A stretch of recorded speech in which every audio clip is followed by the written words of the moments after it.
வணக்கம் மக்களே, இன்றைக்கி பரண்டை சட்னி எப்படி வைக்கலாங்கிறத நம்ம இந்த வீடியோவில் பார்க்க போகிறோம். முதல்ல பரண்டையை நல்லா எடுத்து கழுவி வச்சுக்கணும். அதுக்கப்புறம் அதுக்கு தேவையான பூண்டு, மல்லி, சீரகம், வரமிளகா எல்லாமே நல்லா நீட்டாக க்ளீன் பண்ணி ஒரு தட்டில் எடுத்து வச்சுக்கோங்க. வரமிளகா ஒரு 3 மிளகாவே போதும், இதுவே நல்லா காரம் வருங்க. பிறகு கொஞ்சம் துருவின தேங்காய் அது கொஞ்சம் ஒரு தட்டில் எடுத்து வச்சுக்கிங்க. ஃபஸ்ட்டு நல்லா துருவி வச்சுக்கிங்க.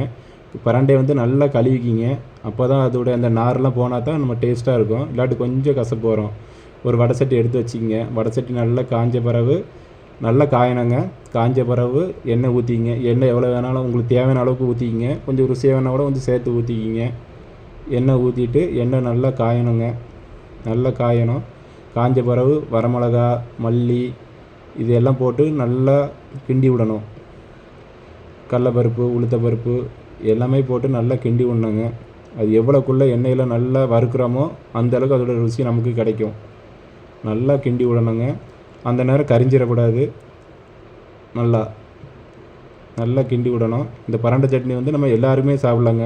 குழந்தைகளுக்கெலாம் கொடுக்கலாம், ரொம்ப நல்லது. அது நல்லா பசி எடுக்கும், வயிற்றில் உள்ள கழிவெல்லாம் க்ளீன் பண்ணிடும், ரொம்ப நல்லா இருக்குங்க. அதுக்கப்புறம் கடைசியாக நம்ம பூண்டு, வெங்காயம் கடைசியாக தான் போடணுங்க.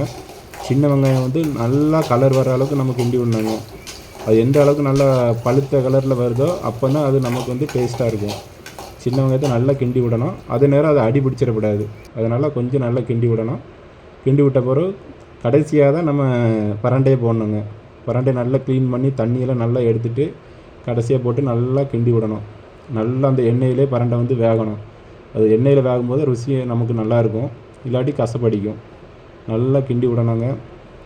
எப்படியும் மினிமம் ஒரு 5 நிமிஷமாவது நல்லா கிண்டி விடணும். அடுப்பை சிம்மில் வச்சுக்கணும். அப்போ தான் அது நல்லாயிருக்கும், இல்லாட்டி கொஞ்சம் அடி பிடிச்சிரும். அடி பிடிச்சா நமக்கு நல்லா இருக்காது, ஃப்ளேவர் நல்லா வராது.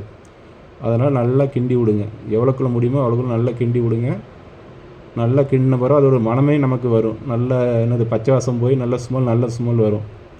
அதுக்கப்புறம் இந்த வெங்காயம், பரண்டை இதெல்லாம் இப்போ நம்ம மிக்சியில் அரைக்கணும்.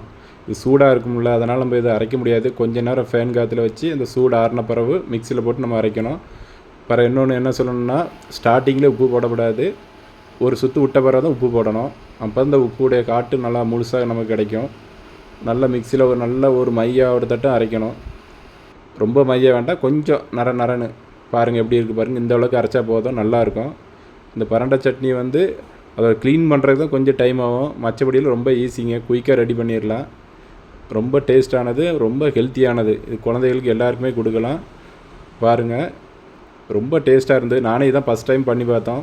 ரொம்ப டேஸ்ட்டாக இருந்தது, எங்களுக்கு ரொம்ப பிடிச்சிருந்தது. நீங்களும் செஞ்சு பாருங்கள், உங்களுக்கு ரொம்ப பிடிக்கும்.